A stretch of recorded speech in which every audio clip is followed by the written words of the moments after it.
নতুন ভিডিওতে সবাইকে স্বাগতম জানিয়ে আজকের ভিডিওটা শুরু করছি। আসসালামু আলাইকুম এভরিওয়ান, কেমন আছেন আপনারা সবাই? আশা করি সবাই অনেক অনেক ভালো আছেন। আজকে তো জুম্মা দিন, তো সেজন্য সবাইকে জানাই জুম্মা মুবারক। আর আজকে তো চাঁদ রাত, তো আপনারা এই ভিডিওটা দেখতে পাবেন ঈদের দ্বিতীয় দিনে, তো সেজন্য আমরা অনেক দুঃখিত। আমরা যেহেতু নানান কাজে ব্যস্ত ছিলাম, তো যার জন্য ভিডিও এডিট করাই হয়েছিল না, তো যার জন্য আপলোডও দেওয়া হয়নি। তো যাই হোক, আজকে ছোট্ট ভিডিওটা আশা করি আপনাদের কাছে ভালো লাগবে। আমি তো আপনাদেরকে আগেই বললাম যে আজকে শুক্রবার, তো আব্বু মুরগি নিয়ে এসেছে। কালকে যেহেতু ঈদ, তো সেজন্য ঈদের দিন তো গরুর গোশত রান্না করাই হবে, তো সেজন্য আজকে মুরগির মাংস রান্না করা হবে। ঈদ আসলেই তো নানান কাজ শুরু হয়ে যায়। তো এদিকে আম্মু সব কাপড়গুলো খেচে নিয়েছে, মানে বেডশিট গুলো চেঞ্জ করা হয়েছিল, তো ওইগুলো আম্মু খেচে নিয়েছে। কাপড়গুলো শুকিয়ে গিয়েছে, তো এখন গুছিয়ে নিচ্ছে। রোদ্র আকাশ তো আরো মাছ কিনেছে, তো এই মাছগুলো চারিতে রাখা হয়েছে। এই মাছগুলো চারিতে রাখলে বেশি ভালো থাকে, তো সেই জন্য রাখা হয়েছে আর কি। আপনারা তো এখানে আরো ছোট মাছ দেখতে পাচ্ছেন, তো এইগুলো হচ্ছে মাছের বাচ্চা,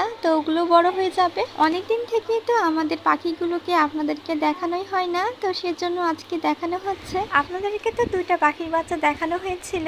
তো রৌদ্র আকাশ তো এদেরকে খাওয়াচ্ছিল, আপনারা তো দেখেছেন, কারণ ওর মা তো উড়ে চলে গিয়েছিল। তো এই পাখির বাচ্চাগুলো এগুলো, যেহেতু কুরবানি ঈদ, তো গরু নিয়েও চলে এসেছে। এখানে আমাদের মেজবাদেরও ভাগ আছে। তো গরুটা কেমন হয়েছে অবশ্যই কমেন্ট করে জানিয়েন। আপনারা যখন এই ভিডিওটা দেখবেন তখন তো এই গরুগুলোই থাকবে না, তখন তো ঈদ হয়ে যাবে। মাশাআল্লাহ, এই গরুটাও তো অনেক সুন্দর। কুরবানি ঈদ তো অনেক কষ্টের, তো এই গরুগুলোকে দেখে অনেক মায়া লাগে। তো এই গরুটা খেতে দিয়েছে, তো গরুটা তো খাচ্ছে, কিন্তু প্রথমে তো খাচ্ছিলই না। এখানে রৌদ্র আকাশ করলার বীজ ফেলেছিল, তো বীজ থেকে গাছ হয়ে গিয়েছে। আমাদের বারান্দা তো একটু ছোট, তারপরে এই বারান্দাতে অনেকগুলোই গাছ লাগানো হয়েছে। তো এইদিকে কচু শাকও হয়ে গিয়েছে, তো এই কচু শাকগুলো রান্না করে খেতে হবে, কিন্তু ঈদের পরে, ঈদের আগে তো আর হবে না। এইদিকে তো অ্যালোভেরার অনেকগুলোই চারা বের হয়েছে, তো চারাগুলো চেঞ্জ করতে হবে, মানে অন্য টবে লাগাতে হবে, তাহলে গাছগুলো অনেক ভালোভাবে বাড়বে। আমাদের ডালিম গাছে তো অনেকগুলোই ফুল এসেছিল, কিন্তু ফুলগুলো ঝরে যাচ্ছে। তো দেখা যাক এই ফুল থেকে কয়টা ডালিম হয়। আমাদের বারান্দায় তো অনেকগুলোই গাছ আছে,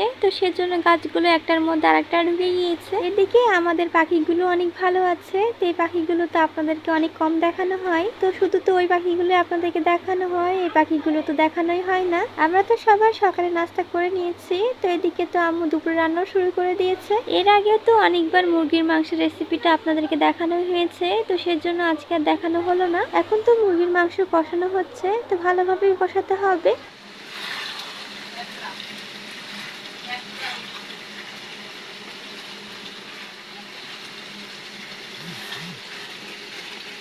এখনো তো মুরগির মাংস কষানোই হচ্ছে। আজকে মুরগির মাংসে আলু দিবে না, আলু বাদে রান্না করবে। পরিমাণ মতো পানি দিয়ে দেওয়া হয়েছে। এতদিন তো মুরগির মাংসে আলু দিয়ে খাওয়াই হয়েছে, তো আজকে মুরগির মাংসে আলু তো দেওয়া হলো না, তো আজকে এভাবেই খেতে ইচ্ছে করেছে, তো সেই জন্য আজকে এভাবে রান্না করা হলো। ঈদের জন্য তেলগুলো ঢেলে নেওয়া হলো, তাহলে ঈদের দিন সুবিধা হবে। ফাইনালি মুরগির মাংস রান্না করা হয়ে গেল, তো আপনারা দেখেন কেমন হয়েছে। আমরা এখন দুপুরের খাবার খেয়ে নিব, তারপরে তো দেখা হবে আপনাদের সঙ্গে আবার। আজকে আমাদের দুপুরে খাওয়া দাওয়া এই তো মুরগির মাংসের ভুনা, আর আছে সালাদ, আর ছিল ডোমর ভাজি, লেবু। এই লেবুগুলো আমাদের বাগানের গাছ থেকে পেরে নিয়ে আসা হয়েছে। এই লেবুগুলো খেতে আমাদের অনেক ভালো লাগে, অনেক সেন্ট। আমরা এখন দুপুরের খাওয়া দাওয়া করে নিব। সন্ধ্যার পরে আমরা বাজারে এসেছি, টুকিটাকি কিছু কেনাকাটা ছিল, তো কেনাকাটা গুলো আজকে করতে আসা হয়েছে। তো আমাদের হয়ে গিয়েছে কেনাকাটা, তো আমরা এখন চলে যাচ্ছি বাসার দিকে। যেহেতু আজকে চাঁদ রাত, তো চাঁদ রাতে তো বাজারে প্রচুর ভিড় হয়, আর আজকে অনেক ভিড় ছিল, আর আজকে প্রচুর গরমও পড়েছে। সবাইকে ঈদের শুভেচ্ছা জানিয়ে আজকের ভিডিওটা এখানে শেষ করছি। সবাই ভালো থাকবেন, সুস্থ থাকবেন, আমাদের সাথে থাকবেন। আল্লাহ হাফেজ।